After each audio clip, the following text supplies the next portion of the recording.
আজকে ঐক্যমত্য কমিশনে ৫টা বিষয় নিয়ে আলোচনা হয়েছে। আর্টিকেল 70, স্থায়ী কমিটি, নারী আসন, উচ্চকক্ষ এবং প্রধান বিচারপতি নিয়োগ। প্রথমে আর্টিকেল 70 নিয়ে আলোচনা হয়েছে। তো আর্টিকেল 70 নিয়ে আমাদের দল থেকে নীতিগত পজিশন ছিল আমরা আর্টিকেল 70 বাতিল চাই। তবে ঐক্যমত্যের স্বার্থে যে দুটো ব্যতিক্রমে আমরা একমত হয়েছি সেটা হচ্ছে অর্থ বিল এবং আস্থা ভোটের ক্ষেত্রে আমরা সেই ব্যতিক্রমে ঐক্যমত্যের স্বার্থে একমত হয়েছি। আরও 2টা প্রপোজাল এসেছিল বিএনপির পক্ষ থেকে, সংবিধান সংশোধনী এবং জাতীয় নিরাপত্তা যুদ্ধাবস্থা, সেগুলিও অন্তর্ভুক্ত করার জন্য। বাট সেই ক্ষেত্রে আমাদের সিভিয়ার ডিসএগ্রিমেন্ট আছে। বিশেষ করে সংবিধান সংশোধনীর মতো এত গুরুত্বপূর্ণ একটা বিষয়, সেখানে আমাদের যারা জনপ্রতিনিধি থাকবেন, সাংসদ থাকবেন, তারা যাতে ফ্রিলি এই ব্যাপারে মতামত দিতে পারেন, ভোট দিতে পারেন, সেই সুযোগটা থাকা উচিত। না হলে আমরা আগেও দেখেছি যে সংবিধান সংশোধনের ক্ষেত্রে একজন বা গুটি কয়েকজনের স্বার্থের ক্ষেত্রে দেশের একটা সংবিধান পাল্টে যায়, সেরকমটা হওয়া উচিত না। তাই আমাদের মনে হয়েছে সংবিধান সংশোধনী এখানে অন্তর্ভুক্ত থাকা উচিত না। এরপর জাতীয় নিরাপত্তা যুদ্ধাবস্থা, সেক্ষেত্রেও একটা দেশ যুদ্ধে যাবে কিনা বা যুদ্ধাবস্থায় কী ধরনের সিদ্ধান্ত হবে, সেখানে একটা ব্রড কনসেনসাস থাকার কথা। যত পক্ষ আছে সবার মতামতের ভিত্তিতে এত গুরুত্বপূর্ণ সিদ্ধান্ত নেওয়া উচিত। সেখানেও একদম বেঁধে ধরা যেখানে সাংসদরা ফ্রিলি ভোট করতে পারবে না, সেটার আপত্তি করেছি এবং এই আপত্তিটা আমরা জানিয়েছি ঐক্যমত্য কমিশন যাতে এটা রেকর্ড রাখে ডিসেন্ট হিসেবে। তবে ঐক্যমত্য যেটা হয়েছে, সব দলই যেটা ঐক্যমত্যে পৌঁছেছেন সেটা হচ্ছে আর্টিকেল 70-র ক্ষেত্রে অর্থ বিল এবং আস্থা ভোটের ব্যতিক্রমটা থাকবে। বাকিগুলোর ব্যাপারে ঐক্যমত্য আসেনি। এরপর স্থায়ী কমিটি নিয়ে যেটা প্রস্তাবনা ছিল যে 4টা committee, public accounts committee, privilege committee, estimation committee এবং পাবলিক আন্ডারটেকিং কমিটি,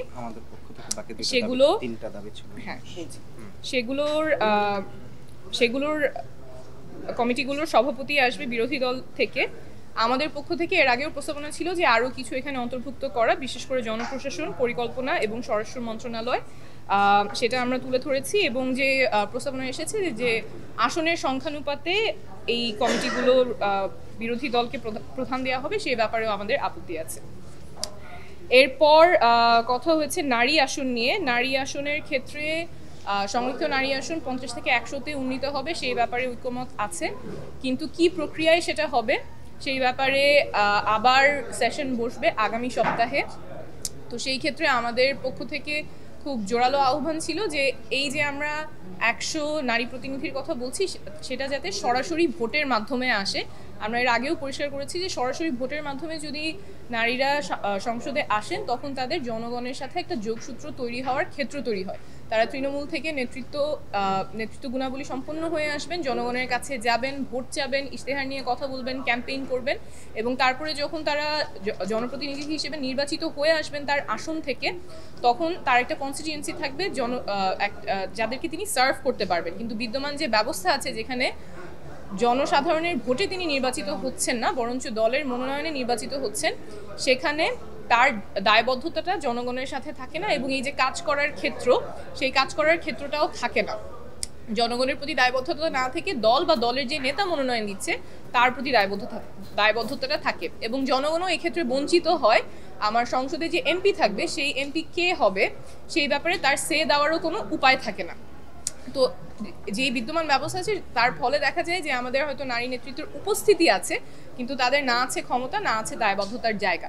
সেই জন্য আমরা খুব জোরালোভাবে বলেছি যে এই যে আসন সংখ্যার কথা বলা হচ্ছে, 100 আসন সংরক্ষিত নারী আসনে, নারীরা যাতে সরাসরি ভোটের মাধ্যমে এই আসনগুলোতে নির্বাচিত হয়ে আসতে পারেন।